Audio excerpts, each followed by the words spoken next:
오늘 이 본문 말씀 두 증인에 관한 말씀입니다. 이 두 증인은 우리 전체적으로 비유와 상징으로 되어 있기 때문에 이게 무슨 뜻인가를 잘 이해해야 됩니다. 그렇지 않으면 자칫 이단들이 이야기하는 잘못된 두 증인의 이야기에 미혹될 수가 있죠. 요한계시록은 그 특징상 숫자가 정확한 그 사람을 가리키는 것이 아니라 상징과 의미로 되어 있습니다. 기호로. 그런데 이것을 잘못 이해하면 요한계시록이 그 사람 개별을 가리키는 것으로 이해할 수가 있죠. 그래서 요한계시록을 풀 때 이단적인 요한계시록에 빠지지 않으려면 두 가지가 꼭 필요한데, 첫 번째는 요한계시록에서 자주 나오는 내가 보니라는 이 표현, 또 내가 보니, 이게 시간순을 의미하는 것이 아니라 장면의 전환이다. 하늘과 땅을 번갈아 가면서 똑같은 현상을 반복적으로 조금씩 바꾸어서 보여주는, 이 일 후에 내가 보니, 또 내가 보니, 내가 보니, 내가 보니, 이거는 장면 전환의 말씀이다라는 것이고요. 또 하나는 숫자가 실제 수가 아니라 상징수라는 것입니다. 그래서 14만 4천 이렇게 하면 문자적인 14만 4천이 아니라 상징하는 하나님의 백성을 의미하는 12 곱하기 12 곱하기 1000, 많음을 의미하는 1000. 그래서 무수히 많은 하나님의 백성, 이런 뜻이라는 것을 우리가 이해할 필요가 있습니다. 자, 그러면 우리 요한계시록 11장, 이 11장은요 10장, 11장, 12장, 13장, 14, 15장, 요거를 뭐라 그러냐면 7 나팔과 7 대접 재앙 사이에 들어있는 이 두 개의 재앙 사이에 들어있는 막간 장면이다, 아니면 삽입된 성경 말씀이다, 그래서 삽경이다, 이런 말을 합니다. 조금 어렵게 삽경이다, 아니면 막간 장면이다, 이렇게 얘기합니다. 이 삽경, 막간 장면이 있는 이유는 계속되는 7인, 7 나팔의 재앙, 그리고 7 대접의 재앙이 부어지면 이 세상은 완전히 끝나게 되는데, 이 7 대접의 재앙이 막 부어져서 끝나기 전 7 나팔의 재앙과 7 대접 재앙의 사이에 하나님이 아직 기회를 주시고 하고자 하시는 일이 있다는 거죠. 세상이 무너지고 망해져 가는 것 같은 가운데서도 하나님이 하고자 하시는 일, 그게 뭐냐? 바로 복음 증거라는 겁니다. 그래서 이 복음 증거를 위해서 10장에 하나님께서 구원 경륜을 적은 두루마리를 사도 요한에게 주고, 사도 요한이 이걸 받고, 그리고 교회에게 전하고, 교회가 일어나서 복음을 증거하게 되죠. 그래서 오늘 본문에 나오는 11장에 나오는 이 두 증인, 이 두 증인은 뭘 이야기하냐면 진리를 증거하는 교회를 의미합니다. 복음을 증거하는 교회. 여러분, 이단 단체는 이것을, 이 두 증인을 누구라고 얘기하냐면 자기네 단체, 예를 들면 신천지 같은 경우에는 자기가 처음 시작할 때 이 이만희 씨를 도와서 함께 조직을 일으켰던 홍종효라고 하는 사람이라고 얘기를 합니다. 그래서 두 증인 누굽니까? 그러면 이만희, 홍종효, 이렇게 얘기를 합니다. 여러분, 그걸 알아두면 나중에 이렇게 물어볼 때 그 이만희, 홍종효 말하는 거야? 이렇게 하면 깜짝 놀랍니다. 어떻게 하냐고. 그러면은 여러분, 보혜사는 너희에게만 있는 게 아니라 그건 가짜고 우리에게도 보혜사가 있어. 저 말고 성령님. 얘기해 주시면 깜짝 놀랍니다. 보혜사는 이만희 씨와 홍종효. 근데 이 홍종효 씨가 나중에 이만희 씨랑 같이 하다가, 이단의 특징은 뭐냐면 이제 분열된다는 겁니다. 나중에 둘이 의견이 맞지 않아서 이제 갈라져 나옵니다. 다른 말로 하면 배도자가 되는 거죠. 배도자. 그리고 이 홍종효 씨가 나중에 죽기 전에 이만희 씨가 이제 그 언론과 인터뷰를 하면서 이런 얘기를 합니다. 이만희 씨가 한 말들이 전부 다 거짓말이다, 이렇게 얘기합니다. 두 증인이 증언했던 사역, 여기 1260일을 예언하리라 3절에 나와 있죠. 두 증인이 예언했던 1260일의 예언, 그런 거 한 적 없다, 이렇게 증언을 했었습니다. 여러분, 성경에서 말하는 이 두 증인은 왜 교회냐, 이걸 우리가 잘 이해할 필요가 있습니다. 둘 이상은 법적으로 유효하고 진실을 이야기할 때 증언을 위한 최소한의 숫자가 둘입니다. 예를 들어서 성경에는 살인을 어떤 사람이 사람을 죽였다고 하고서는 이제 살인죄로 판결을 내리고 사형을 집행하기 전에 꼭 한 사람의 말로만 들어서는 절대 사형을 집행할 수 없고 적어도 두 사람 이상의 증언으로 사형을 집행하게 되어 있습니다. 자, 예를 들어서 여러분 신명기 17장 6절을 한번 보십시오. 자, 읽어보겠습니다. 287쪽 시작. 죽일 자를 두 사람이나 세 사람의 증언으로 죽일 것이요 한 사람의 증언으로는 죽이지 말 것이며 아멘.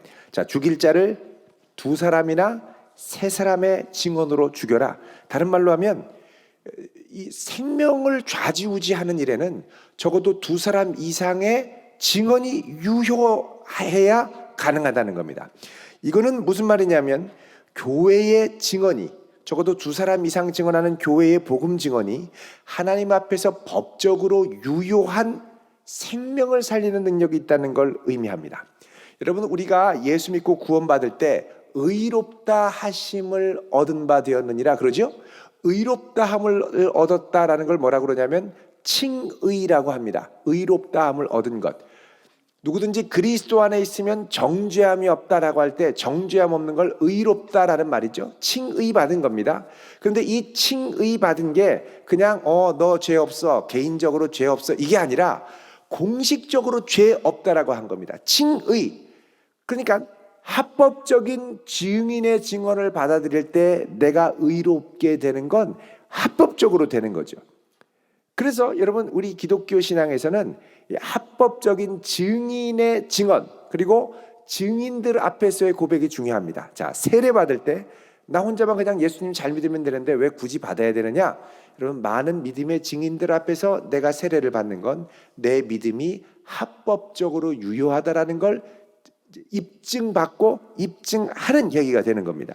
그래서 세례, 성찬, 칭의 이거는 다 나 홀로 믿음 생활을 하는 게 아니라 같이 믿음의 공동체 안에서 하게 되는 것이죠. 그래서 여러분, 신앙생활은 나 홀로 잘 믿는 것도 중요하지만 뿐만 아니라 함께 하는 게 무척이나 중요합니다.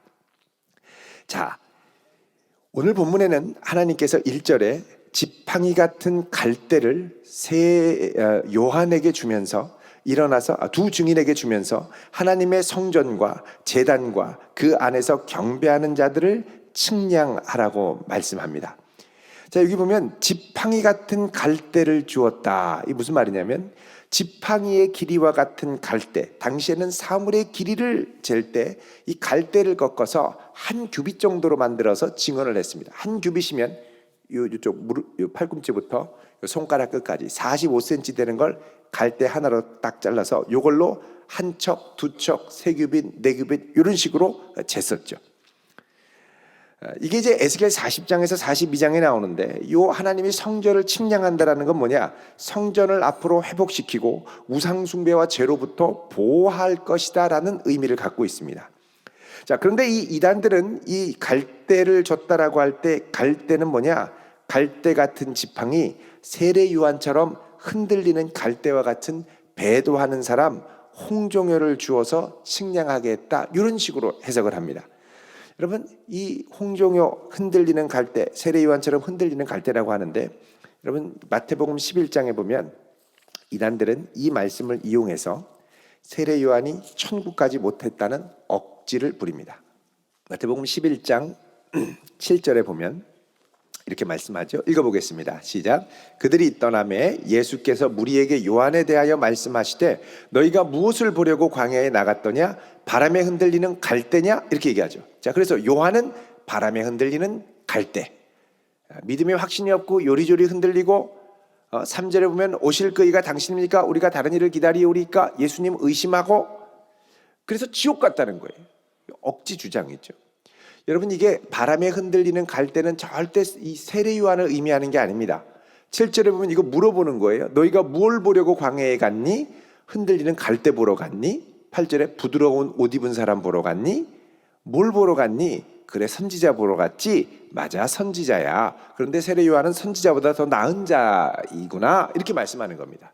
그러니까 여기 바람에 흔들리는 갈대냐는 이거 물어본 거지 절대 세례 요한이 바람에 흔들리는 갈대가 아니라는 겁니다. 근데 여기는 이단들은, 이 신천지는 바람에 흔들리는 갈대, 그럼 자동적으로 무조건 세례요한, 무조건 홍종요 이렇게 나오는 겁니다.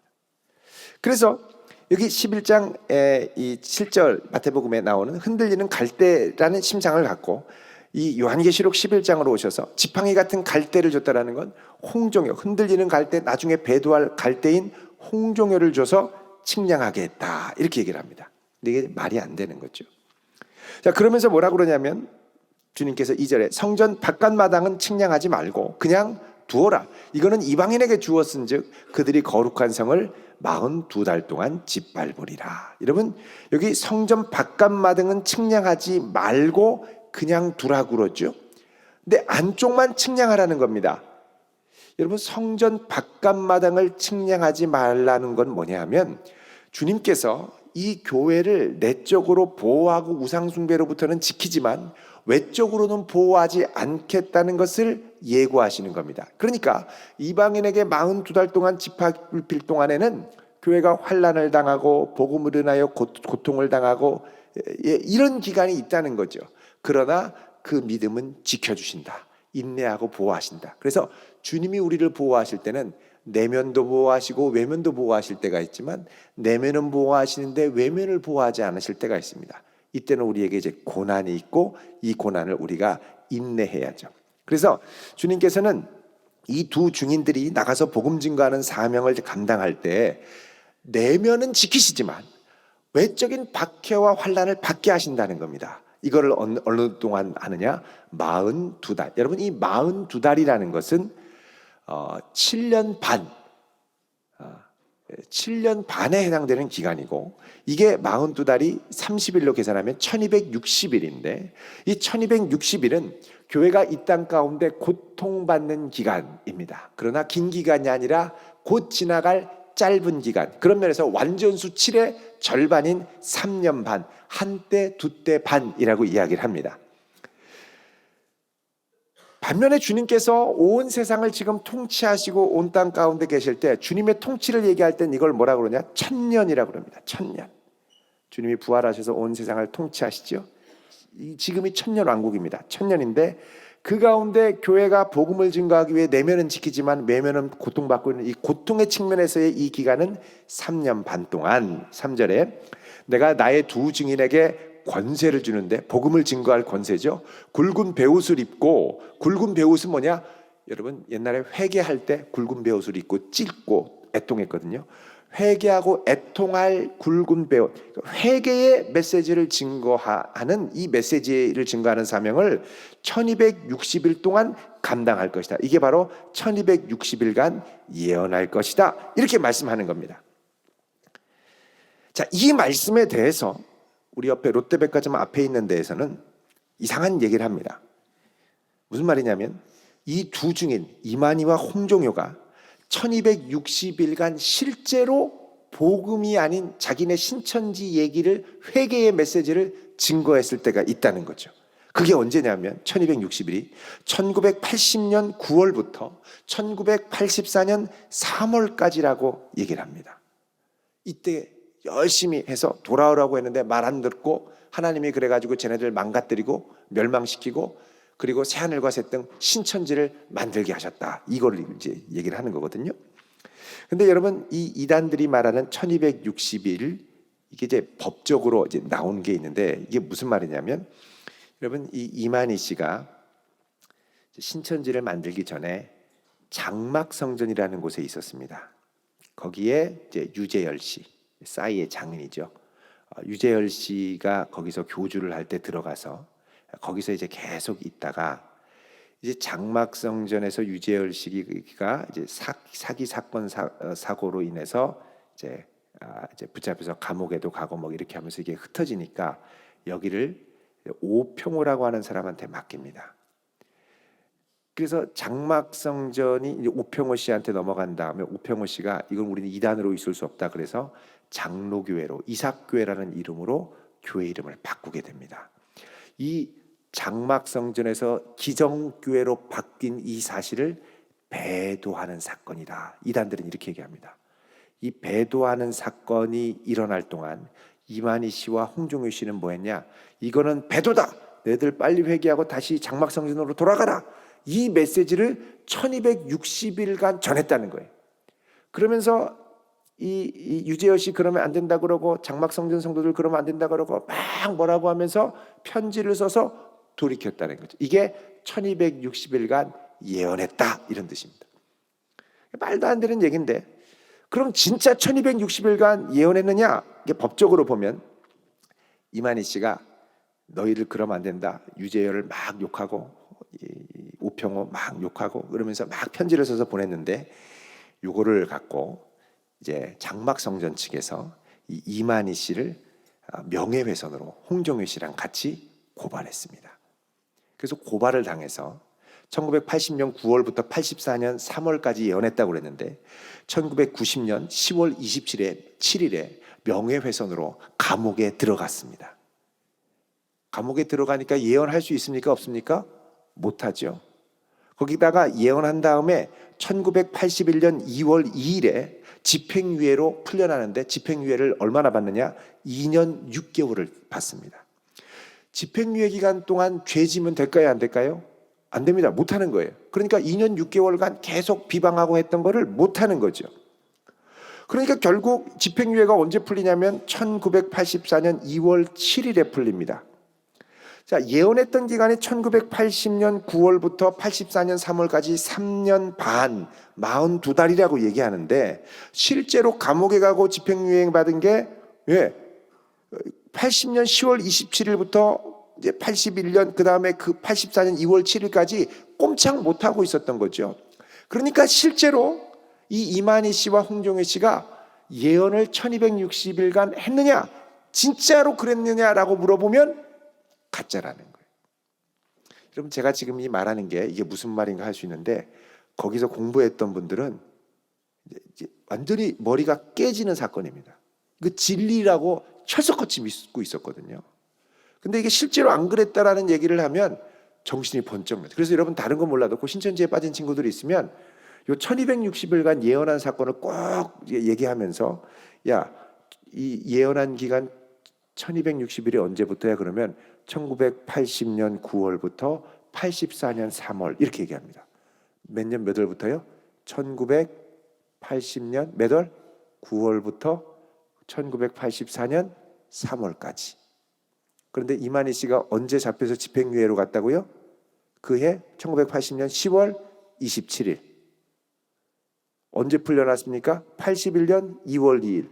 이후에 2년 6개월간 집행유예로 있다가 84년 2월 7일에 풀려났다. 외우긴 좀 어렵겠습니다만 요거를 얘기하면 이 사람들이 충격을 받습니다. 한 번도 날조된 거라고 생각을 못 해봤거든요.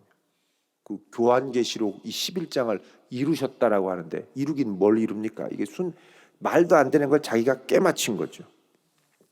자, 어쨌든 간에 이 1260일을 예언한다고 했습니다. 요거는 뭐냐? 교회가 주님이 재림하실 때까지 이 땅에 열심히 복음을 증거하는 겁니다. 그래서 여러분, 복음을 증거할 때 환난을 당하거나 어려움이 있을 때 당연한 것으로 여기실 수 있길 바랍니다. 조금 어려움을 당한다고 아우, 근데 진짜 자존심 상해서 다시는 내가 예수 믿으라고 하나 봐라, 그러지 말고 자존심 상하에도 참으면 그게 하늘에 상급이 있습니다. 그래서 잘 인내하며 복음을 때를 얻든지 못 얻든지 열심히 다녀야 됩니다. 여러분, 제가 얼마 전에 한 분을 만났는데, 그분이 직장에서 전도하고 싶어하는 분이 있었어요. 근데 그분을 만났는데 이분이 상황이 주말에는 또 집이 저쪽 위에 경기도 쪽에 있어서 올라가셔야 되는 분이에요. 근데 가족 중에 아무도 안 믿었는데 그 집에 자녀가 엄마랑 주중에는 떨어져 있는데 학교 끝나고 집에 가다가 교회 학교에서 와서 어떤 분이 교회 와라 하고 찌라시를 주신 거예요. 그 찌라시를 받고 가야지 하고 다녔는데 그 다음부터 얼마나 열심히 다녔는지 몰라요. 여러분, 우리는 때를 얻든지 못 얻든지 자꾸 찔러봐야 됩니다. 여러분, 연말 연초에 많이 찌르시기를 바랍니다. 우리 청년들 중에 연말 연초에 교회 가고 싶어하는 친구들이 꽤 많습니다.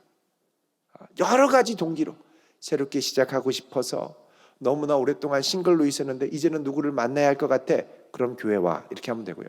여러 가지 계기로 하여간 오고자 하는 사람들이 많습니다. 자꾸 찔러서 성탄절에 오시고 또 그 뭡니까 이 성탄절 전야제 때 또 저녁에 우리 또 같이 만나잖아요. 데려오시고 외로움과 서글픔 속에 있는 많은 청년들 다 오라고 하실 수 있기를 바랍니다. 그리고 신년 송구영신 예배 때 신년 때 1월에 다 마음 다 잡고 하자고 그렇게 해서 자꾸 초대하면 그중에 걸리는 사람이 있다니까요. 100명 찌르면 1명 안 오겠습니까? 옵니다. 반드시 오게 돼 있습니다. 이단들이 저렇게 이단이라고 하는데도 계속 전도하는 이유가 무엇입니까? 그렇게 하다 보면 막 속아서 넘어오는 인간들이 있다는 거죠. 우리는 속이는 건 아니고 진리를 얘기하는 거잖아요. 그러니까 여러분 열심히 데려오시는 이게 1260일간 교회가 해야 할 사명, 복음을 증거하는 사명입니다. 자, 이들은 이 교회는 4절에 이 땅의 주 앞에 서 있는 두 감람나무와 두 촛대라고 그러죠. 두 감람나무와 두 촛대는 이게 구약의 스가랴 4장의 환상을 반영합니다.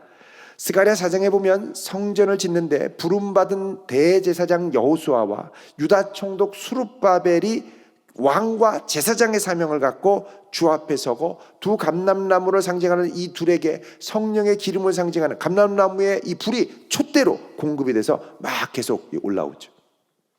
그래서 교회가 왕과 제사장의 사명을 갖고 복음을 증거한다는 겁니다. 이 복음을 증거하는 기간에 놀라운 일들이 일어나는데 이들이 핍박을 당하기는 하지만 하나님이 놀라운 권세를 주십니다. 5절에 누구든지 그들을 해하고자 하면 그들의 입에서 뭐가 나옵니까? 불이 나와서 원수를 삼켜버리고 누구든지 그들을 해하고자 하면 그와 같이 죽임을 당하고 권능을 가지고 하늘을 닫아 예언을 하는 날 동안 비가 오지 못하게 하고 권능을 가지고 물을 피로 변하게 하고 이게 누구의 사역이냐? 엘리야의 사역과 모세의 사역을 말하는 겁니다. 그러니까 교회는 엘리야와 모세가 감당했던 사역을 주님께서 권세를 주시고 감당하게 하시는 거죠. 그래서 복음을 증거할 때 기적을 많이 경험합니다. 복음을 증거할 때 놀랍고도 신기한 일들이 많이 일어나고 하나님이 역사하시는 손길을 많이 경험합니다. 여러분 신앙생활 유행하는 거 기적을 많이 경험하고 싶지 않으십니까? 복음을 증거해 보십시오. 많은 기적을 체험합니다. 하나님 뜨겁게 경험하고 싶으면 뜨겁게 복음을 증거하면 참 좋습니다. 자, 그 다음에요. 이 복음을 증거하고 복음을 증거하는 게 마칠 때쯤 해서 7절에 증언을 마칠 때쯤 해서 무조갱으로부터 올라오는 짐승. 여러분 이 짐승은 결박된 상태로 주님께서 1000년 동안 다스릴 동안 꼼짝 못하고 결박돼 있다가 나중에 결박이 풀려서 나오죠. 여러분 20장 보시면요. 이게 똑같은 사건입니다. 20장 2절 용을 잡으니 곧 옛뱀이요 마귀요 사탄이라 잡아서 몇 년 동안 1000년 동안 결박하고 무저갱에 감금해 놓고 이거는 장소적인 무저갱만이 아니라 결박, 통치의 상태로 말한다고 지난번에 말씀드렸죠. 이들이 만국을 미혹하지 못하게 했다가 끝에 돼서 반드시 잠깐 놓이리라. 요 잠깐 놓이면 뭐하냐? 7절에 1000년이 차서 사탄이 놓인 다음에 사방을 미혹하고 하나님의 백성들과 싸움을 붙이려고 성도들을 핍박하려고 다 모으지요. 바로 곡과 마곡의 전쟁입니다. 자, 다시 11장으로 오셔서 이 증언을 마칠 때에 마지막 전쟁 전에 이 짐승의 무리들이 성도들을 핍박하죠. 그때 이 짐승이 잠시의 권세를 받아서 전쟁을 일으키고 성도를 이기고 성도를 죽이기도 하고 이들의 시체가 큰 성에 있고 사흘 반 동안 꼼짝 못하게 있다가 나중에 11절에 3일 반 후에 생기가 서서 다시 일어나서 교회가 부활하게 되죠. 그러니까 이제 주님이 오실 마지막 때에 교회에 어마어마한 대환란과 시험의 순간이 다가옵니다. 이때 성도는 깨어서 나갈 수 있어야 되죠. 자, 이 마지막 때에 일어나는 심판, 다시 일어나는 이 교회는 하나님으로부터 부활과 영광을 얻기 위해 다시 일어납니다. 근데 나중에 이제 예수를 안 믿고 죽었던 이들은 심판을 받기 위해 일어나죠. 요한복음 5장 28절을 보겠습니다. 150쪽 읽겠습니다. 시작. 이를 놀랍게 여기지 말라. 무덤 속에 있는 자가 다 그의 음성을 들을 때가 오나니 선한 일을 행한 자는 생명의 부활로 악한 일을 행한 자는 심판의 부활로 나오리라. 아멘. 그래서 마지막에는 생명의 부활과 심판의 부활로 나올 때가 올 것인데, 이때 교회는 생명의 부활을 얻어 하나님 앞에 영광이 된다. 그래서 11장에는 이 두 증인이 복음을 증거할 때 닥치는 어려움들, 이거를 좀 더 구체적으로 표현하는 게 12장이고, 특별히 13장은 그 교회를 괴롭히는 짐승들의 측면에서 이거를 또 다른 면에서 보여줍니다. 두 짐승의 이야기. 그래서 11장, 12장, 13장이 똑같은 교회의 핍박과 환난을 12장에는 용과 교회, 여자를 교회로 비유해서, 교회를 여자로 비유해서 이렇게 하고, 13장은 이 교회를 괴롭히는 두 짐승의 측면에서 또 이렇게 다르게 보여주는 겁니다. 그래서 교회는 뭐 하는 데냐? 오늘 이 요한계시록 11장에 따르면 복음 증거하는 곳이 교회입니다. 증인이 되는 곳이 교회죠. 복음을 증거할 때 하나님이 교회에 은혜와 복을 많이 주십니다. 여러분 개인적으로도 하나님의 복을 많이 경험하시겠지만 교회를 통한 하나님의 복을 많이 경험할 수 있기를 바랍니다. 이거는 이제 경험치로 얘기를 하면, 물론 교회는 주님이 피값 주고 사셔서 많은 복을 주신 곳인데, 경험치로 제가 이제 성도님들을 이렇게 보면 교회를 통해 복을 받는 분들이 많이 계십니다. 주를 위해서 살기 위해 몸부림치고요, 또 주님의 영광을 위해서 살려고 몸부림치는 분들을 하나님이 가만두지 않으시고 어마어마한 복을 많이 주십니다.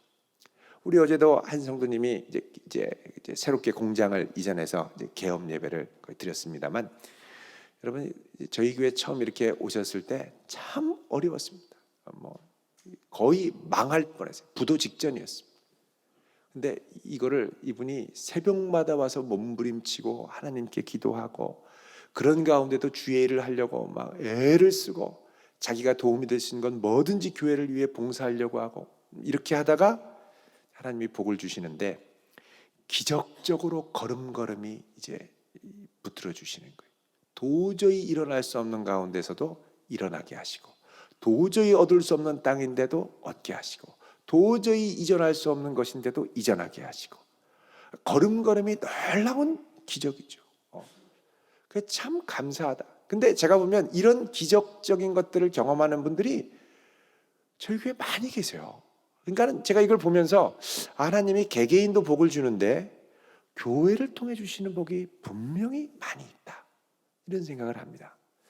여러분 우리 청년들도 젊을 때에 개개인이 하나님 앞에 정결하게 서서 복을 많이 받지만 교회를 통해서도 많은 복을 경험할 수 있기를 바랍니다. 하나님이 주시는 신령한 은혜가 많이 있습니다. 그리고 그 핵심에는 뭐가 있느냐? 복음을 증거하는 것이 있다는 거죠. 복음을 증거하는. 여러분 이런 성도, 이런 교회 될 수 있기를 주의 이름으로 축원드립니다. 기도하겠습니다.